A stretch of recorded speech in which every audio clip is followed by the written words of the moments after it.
Les amis, victoire de l'AC Milan 3-0 contre l'Inter. Voilà, quel match retour de l'AC Milan. En plus, on jouait en quelque sorte à l'extérieur parce que voilà, il y avait plus de supporters interistes du fait que c'était Inter contre l'AC Milan.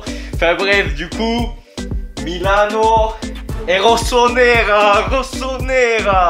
Non, après, là, je vais remettre la couleur là parce que ça fait plus de lumière. Bon, même si ça me dérange un petit peu la couleur là. On va mettre en rouge. Bon, vous me voyez quand même. On va mettre la couleur là. Je suis content pour la victoire parce que ça reste un derby. Voilà. Même si c'est un match de Coupe d'Italie, pendant que nous, on joue des matchs cruciaux comme les matchs de Coupe d'Italie, les autres se jouent des demi-finales de Ligue des Champions. Mais bon, moi je m'en fous. Après, voilà. Même si pour l'instant on a seulement un trophée avec la Super Coupe d'Italie et probablement un deuxième trophée avec la Coupe d'Italie contre Bologne en finale, probablement. Après ils doivent jouer le match retour contre Empoli. Voilà, c'est pas encore chose faite, mais je veux dire, je serais pas quand même satisfait de notre saison parce que ça reste une saison médiocre. On est quand même 9e en Serie A, mais il faut dire que ça fait longtemps qu'on n'a pas gagné la Coupe d'Italie. Ça fait longtemps qu'on n'a pas gagné 2 trophées dans la même saison. Donc moi je dis pas non à la Coupe d'Italie. Je vais pas être hypocrite. Je vais pas cracher sur la Coupe d'Italie. C'est un trophée en plus dans l'armoire des trophées, dans la salle des trophées, qui est déjà suffisamment lourde pour l'AC Milan. Mais moi je dis pas non à un autre trophée. Mais là quel plaisir de voir l'AC Milan jouer pareil. De cette manière, ça fait plaisir. Si seulement Milan pouvait jouer tous ces matchs de cette manière. Mais moi, selon moi, c'est même pas une question tactique. C'est même pas une question d'effectif. C'est une question de mental. J'ai l'impression que les joueurs, quand ils jouent en Serie A, vu qu'on est 9e, ils sont pas motivés, ils en ont plus rien à cirer. Alors que quand ils jouent contre l'Inter, je sais pas pourquoi, bon, mais il y a aussi forcément cette rivalité dans l'air, donc peut-être ils sont stimulés par cette rivalité. Mais en tout cas, cette saison, l'Inter, ils ont pas réussi à nous battre. Donc, nous sommes officiellement la bête noire de l'Inter. Voilà, ça fait 3 victoires contre l'Inter et 2 matchs nuls. Dont une victoire en remontada en finale de Super Coupe d'Italie. C'était magnifique, ça nous a fait vivre de belles sensations. Et là, ce soir, ça se reproduit encore. Mais bon, il reste la finale contre Bologne. Bon, probablement Bologne, mais bon, ils ont gagné 3-0 contre Empoli. Donc ça va être chaud, mais je veux dire... Voilà, j'ai peur de Bologne, mais bon, voilà, là on va parler du match de ce soir. C'était un AC Milan qui a joué en 3-4-3, donc avec Gabbia au centre, en charnière centrale au milieu, à droite Tomori, à gauche Pavlovic, milieu de terrain Fofana, Reinders, à droite Jiménez, à gauche Théo Hernandez, à gauche en attaque Leao. En pointe, Luka Jovic qui nous met un doublé alors qu'on l'avait oublié. Et à droite, Pulisic. Dans l'ensemble, ça a été un AC Milan qui jouait beaucoup plus collectif, qui arrivait à quadriller le terrain. À un moment, on a même réussi à les mettre en difficulté en faisant du pressing, chose qu'on a du mal à voir à l'AC Milan. En général, quand on fait du pressing, c'est vraiment aléatoire. L'équipe n'est pas soudée, ne presse pas ensemble. Du coup, forcément, ça crée des décalages et le pressing est inutile. Mais ce soir, on a réussi à les mettre en difficulté. Après, il faut dire que ce n'était pas l'Inter titulaire. Voilà, ils avaient pas mal d'absents. Marcus Thuram, Dumfries. Ils ont joué avec des joueurs qui jouent pas titulaires d'habitude. Asllani. Voilà, il manquait Çalhanoğlu qui est rentré en cours de match, qui ne nous a pas remis la même frappe qu'au match aller, bien évidemment, parce que ça tu l'aimais pas. Bon, même si on sait qu'il a une très bonne qualité de frappe, là tu l'as pris bien profond. Voilà, bien fait pour toi Çalhanoğlu. Mais c'était une Inter quand même assez affaiblie par les blessures, il faut le dire. Mais peut-être aussi que l'Inter nous a snobé. Voilà, ils ils ont d'autres objectifs. Ils doivent jouer la Ligue des Champions, une demi-finale de Ligue des Champions la semaine prochaine, il me semble, contre Barcelone. Donc peut-être ils sont plus concentrés pour cela. Ils se sont fait remonter par Naples en championnat. Ils sont ex-aequo avec Naples. Peut-être qu'ils sont plus concentrés aussi sur le championnat.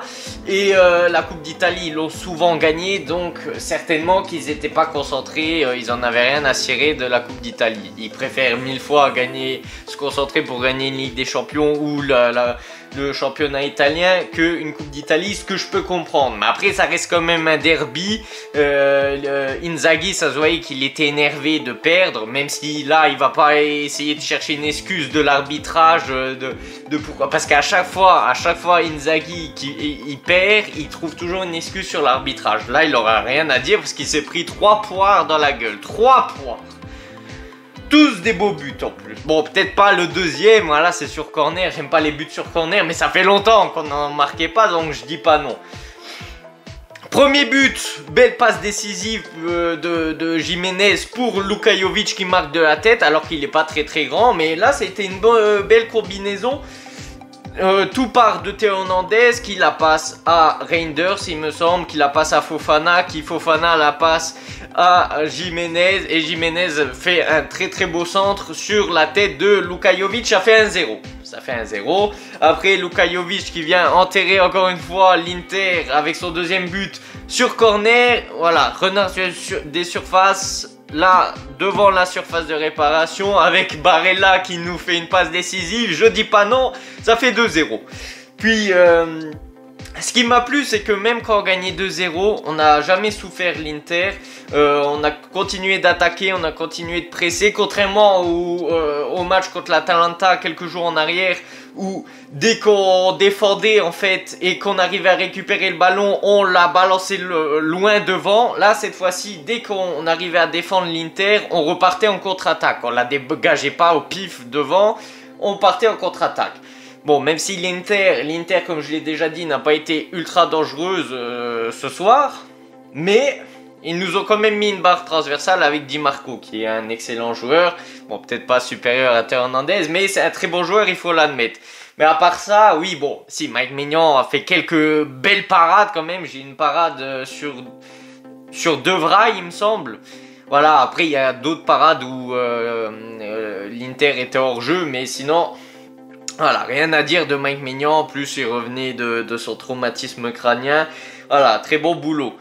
Charnière centrale, rien à dire. Ils ont été très propres, ils se sont battus, ils ont bien défendu, parfait. Théo Hernandez, très bon match, très propre défensivement, il a presque rien souffert. Offensivement, ben, il a quand même apporté 2 buts. Si je dis pas, le dernier but aussi, ça vient de sa passe pour Leao qui la met à Reinders, et Reinders qui met un petit pont à Martinez, le gardien de l'Inter. Ce soir, c'était pas Lautaro Martinez au gardien, c'était Radou, mais en tout cas voilà, Reinders qui nous met un magnifique but et qui montre le logo de l'AC Milan et qui le montre à la Cour Vassoud. Ça, c'est une récompense pour nous qui se crevons les yeux à chaque fois en regardant les matchs de l'AC Milan. Là, ça fait plaisir. 3-0, c'est un score parfait. Milieu de terrain, Fofana.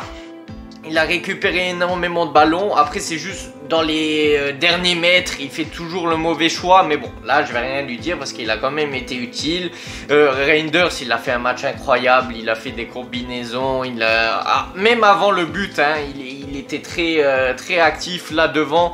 Ça fait plaisir. Pulisic, ces derniers temps, il est un peu en dessous de ce qu'on pourrait attendre de lui. Sauf que, bon, Pulisic, ça reste Pulisic. Il est quand même toujours actif, toujours présent pour l'équipe. S'il faut défendre, il défend.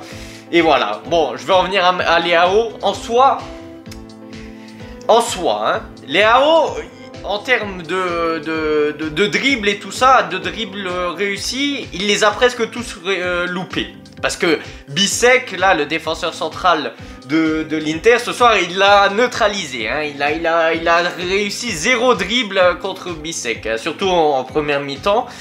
Mais ce qui m'a plu, c'est que même s'il n'y arrivait pas, à chaque fois, il revenait à la charge. Il se camouflait pas, je veux dire. il se mettait pas en retrait en se disant ah, c'est bon, me faites plus la passe. Non, il voulait toujours être au cœur de l'action. Même si à chaque fois il essayait, il se faisait tacler par Bissek, il retentait à chaque fois. Et ça, c'est pas une chose qu'on voit habituellement avec Leao. D'habitude, Leao, il loupe un dribble, deux dribbles, après il disparaît du match. Là, en plus, il a été toujours constant dans le match, même s'il s'est fait neutraliser complètement par Bissek. À la fin, il a fait quand même une passe décisive pour Reinders. Après, il a été utile dans pas mal d'actions. Donc là, Leao, rien à dire. Même si, voilà, on sait qu'on s'attend beaucoup plus de Leao. En termes d'implication, là, il n'y a rien à dire. Même défensivement, à un moment, il fait les replis défensifs, il fait le pressing, il fait des tacles glissés. Ça fait plaisir de voir un Leao de ce genre. Voilà, en plus, il a été constant dans le match, rien à dire. Maintenant, on va en venir à Luka Jovic, parce que c'est aussi Luka Jovic qui nous a fait gagner le match. Cette saison de Luka Jovic était assez bizarre, parce qu'au début de la saison, on lui donne le numéro 9. Sauf qu'après après quelques matchs, il disparaît. Fonseca ne le fait plus jouer. Après, voilà, apparemment, il a une blessure au dos. Du coup, il joue pas. L'arrivée de Conceição, il joue pas. Et là, ça fait quelques mois où il a refait son apparition. Il a mis quelques buts à droite à gauche. Contre Naples, il me semble, et contre d'autres équipes. Et là, on le revoit titulaire de plus en plus. Et le pire, c'est que Luka Jovic, j'ai jamais dit qu'il était nul. Alors que, par exemple, Abraham, je me suis déjà énervé en disant que pour moi, c'est pas un joueur au niveau de l'AC Milan. Jovic, j'avais rien contre lui parce que il jouait presque jamais. Et le peu de fois où il jouait, quand même, il marquait des buts. Il était utile. Mais là, ce soir, il a fait un match extraordinaire. Même en décrochant de son numéro 9 pour revenir un petit peu décrocher, pour venir demander des ballons et la distribuer, se retourner, repartir dans le sens du jeu, il a été ultra décisif, sans perdre des ballons idiots et tout ça. Même en étant dos au but, il arrivait à refaire partir l'action. Et ça, c'était magnifique. En dehors de ses buts, il a été super utile. Après, voilà, c'est clair que si tu as un numéro 9 qui, dès la première action, dès la première occasion, il la prend de la tête, il te la met au fond des filets, contre en plus une défense de l'Inter qui est quand même assez robuste, avec des De Vrij, des Darmian, des Bissek, et il arrive à te la mettre au fond des filets alors qu'il fait pas 1m90 quoi. Et je crois qu'il fait 1m peut-être 80 ou 75, je sais pas. Mais déjà le premier but, c'était un très beau but. Après voilà, belle passe décisive de Jiménez. Deuxième but, on peut se dire ah oui c'est de la chance, la balle elle lui revient dessus. Il faut y croire jusqu'au bout. Il a eu son instinct de renard de surface, il a attendu là, il l'a mis quand même au fond des filets. Et ça fait la différence, 2-0. Et après, au deuxième mi-temps, il s'est régalé en faisant ses contre-attaques, ses belles passes, ses 1-2. Ça, c'est magnifique. Bon, après, voilà, je vais pas parler trop des remplaçants. Abraham, il est très bien rentré. Il motive tout le public à nous soutenir, à soutenir les joueurs. Ça fait plaisir. On a vu l'entrée de Barthez-Zaghi. Bon, voilà, il n'a pas assez joué pour pouvoir le juger. Il y a Joao Félix aussi, pareil. On peut pas le juger. Voilà, quoi. Après, il n'y a pas eu d'énormes changements non plus. On n'a pas vu Santiago Jiménez. Dommage, mais bon. Voilà, il s'était blessé. Bon, maintenant on va parler de Conceição parce que quand même il le mérite. Vous savez que au début quand il est arrivé, je l'adorais parce que j'aimais sa mentalité, j'aimais sa vision de voir le football.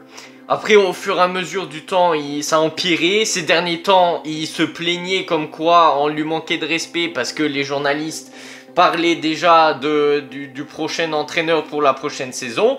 Sauf que bon, ça arrive dans toutes les équipes, donc ça je comprends pas qu'ils réagissent ainsi, ça fait un peu rageux, alors que même Carlo Ancelotti là qui va se faire virer du Real Madrid à la fin de la saison, il ouvre pas sa gueule, à moins que j'ai loupé quelque chose. Je veux dire, même Carlo Ancelotti qui a ramené des Ligues des Champions et des Ligues des Champions au Real Madrid, Et ben, il sait que ça fonctionne comme ça. Et c'est pas Conceição qui a gagné 2-3, quelques trophées. Bon, il en a gagné pas mal à Porto. Qui va nous faire la morale là-dessus. Après, ça marche comme ça. Mais après, voilà. C'est quand même un entraîneur qu'il faut respecter parce que bon, il nous a ramené un trophée. Je discutais avec un abonné dans les commentaires, dans l'espace commentaire.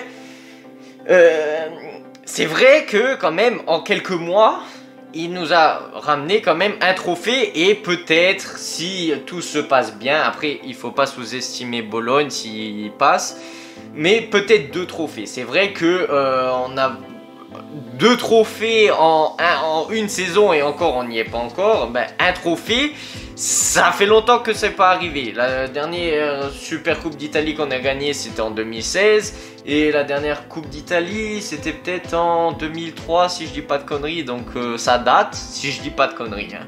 Donc moi je dis pas non à des trophées.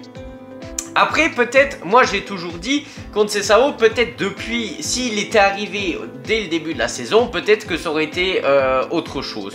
Sûrement qu'on aurait fini dans les 4 premières places, voilà. Après c'est aussi la faute de la direction qui a fait ces choix-là. Hein. J'ai pas envie de mettre la faute totalement sur Conceição. Après il a fait quelques choix un peu controversés, un peu bizarre, hein, de faire toujours jouer Moussa et tout ça, machin. Bon, après, tous les entraîneurs peuvent faire des erreurs. Mais en tout cas, je sais pas ce qu'il leur donne à manger. Je sais pas ce que Conceição donne à manger à ses joueurs avant les derbies. Mais moi, je vais avoir la recette, hein, parce que ils ont la niaque, ils ont envie de défoncer l'Inter à chaque fois. Hein. Je sais pas comment il arrive à les motiver, mais en tout cas, pour les derbies, il n'y a rien à lui dire, il n'y a rien à lui reprocher. Ce soir on a vu une équipe qui jouait au football, qui jouait en une touche de balle, qui quadrillait tout le terrain, qui arrivait même à mettre en difficulté l'Inter dans le pressing. Et à partir du moment où tu arrives à me faire ça contre l'Inter, moi je suis satisfait. Après, ce qui est dommage, c'est pourquoi on n'arrive pas à le faire durant chaque match. Pourquoi on n'arrive pas à le faire contre l'Udinese, contre l'Atalanta. Après, je ne demande pas qu'on gagne tous les matchs, parce qu'on ne peut pas gagner tous les matchs. Mais au moins qu'il y ait du jeu. Ouais. Là, contre l'Atalanta, on s'est fait dominer pendant presque tout le match. Après la première mi-temps, on avait 80... l'Atalanta avait 80% de possession. Pourtant, je veux dire... Le jeu entre l'Inter et l'Atalanta n'est pas... Bah si, certainement qu'il est un peu différent, mais pas des masses non plus. Donc il faut m'expliquer pourquoi lors d'un match tu arrives à appliquer des choses correctement et dans un autre match que je sais pas, c'est un problème de mentalité. Pourquoi les joueurs sont pas concentrés contre l'Atalanta et pourquoi ils sont concentrés contre l'Inter? Bon, l'Inter, comme je l'ai déjà dit, c'est un derby, voilà, il faut... Si t'arrives pas à être motivé dans un derby, je sais pas, reste dans ton canapé et bouge plus quoi. Enfin voilà, vous m'avez compris. Bon, en tout cas, voilà. Je suis content pour la victoire. On se retrouve pour la finale. On va voir contre qui on va jouer. Normalement contre Bologne. Et voilà. Dites-moi ce que vous en pensez dans les commentaires. Et Forza Diavolo, allez. Vivo solo per te. Today's gonna be a good day. Wake up. Today's gonna be a good day. Wake up. Today's gonna be a good day. Wake up. Today's gonna be a good day. Wake up. Today's gonna be a good day.